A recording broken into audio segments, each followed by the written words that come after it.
Kayo po ba mga bossing ko ay isa sa mga nakakapansin na paborito ka ng kamalasan? Ako po mga bossing ko ay may tuturo sa inyo upang sa ganon mawala na ang mga kamalasan na yan. Basta positive ka lamang at naniniwala ka sa mga gatong mga pamamaraan.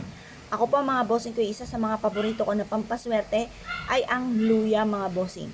Lalo-lalo na ako ang luya mga bossing ko ay may sibol. Ang tinatawag po dyan ay kuntil ng luya. Ang gagawin niyo lamang po mga bossing ko ay harap kayo sa liwanag ng sinag ng araw. Kagaya po nitong aking ginagawang ito. At pagkatapos mga bossing ko, magwi-wish po kayo ng mula sa inyong pong puso. Halimbawa mga bossing ko, may nais kayong bilhin. At nais nyo na mabili po ito. Pero syempre mga bossing ko, pinagbibili po yan at hindi nyo po pwersahin na umalis yung tao na nakatira diyan. O kung ano man po yung binibili nyo, kailangan pinagbibili po yan at hindi po kayo mag-iisip ng masama. Ngayon po mga bossing, ang gagawin nyo lamang, isusulat nyo po kung ano man yung nais ninyo. Halimbawa po mga bossing, halimbawa, kung gusto nyo putulin nyo po muna ito para hindi masyado malaki or diretso na mga bossing. Halimbawa, sabihin nyo po dito, ako, ganun po mga bossing.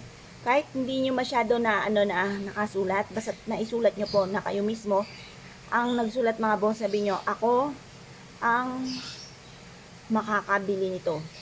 Or kaya, mabebenta na agad itong aking pinagbibiling ito. Ganun po mga bossing. Ako pa mga bossing ko ay isa sa mga subok na paborito po ito. Ginagawa ko po ito at ura-urada po naman mga bossing ko naman ang nais ay natutupad. Ngayon pa mga bossing, huwag niyo po itong ipagsasabi. Kasi once na may nakaalam nito ay may mga kumukontra. Lalo na halimbawa hindi naniniwala, na kontra ka agad or nakaingitan ka agad, ayaw na mabibili po yun, ayaw na ikay magkakapera or suswertihin, kinukontra nila kaagad. Kaya mas mainam kung gagawa ka ng ganito, ay sikreto lamang. Huwag niyo po itong ipagsasabi.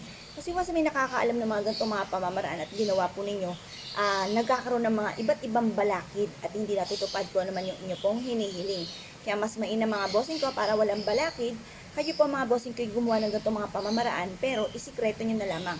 Walang kahit sino man ang mga makakaalam mga bossing. Ngayon pa mga bossing, kung kayo po naniniwala at naisyo po itong gawin, abay wag na po kayo magpatumpik-tumpik pa. Subukan nyo po ito. Proven po ito na napakaswerte. Basta i-mindset nyo na kayo magiging matagumpay, simula na ito ng tagumpay po ninyo, at kailanman na hindi na kayo mamumblema tungkol sa usapin ng pera.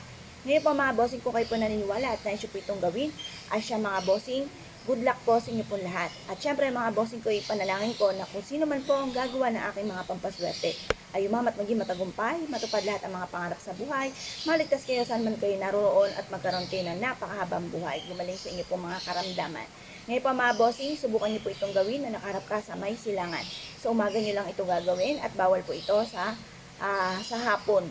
Bawal yung pagtungtong ng alas 3 hanggang alas 5 hanggang tumuntong ang gabi. Pero kapag full moon ay pwede naman. Instead na sa araw ay sa full moon ka po haharap. Kung kayo po naniwala at naisyo po itong gawin, ay siya mga bossing. Good luck po sa inyo po lahat.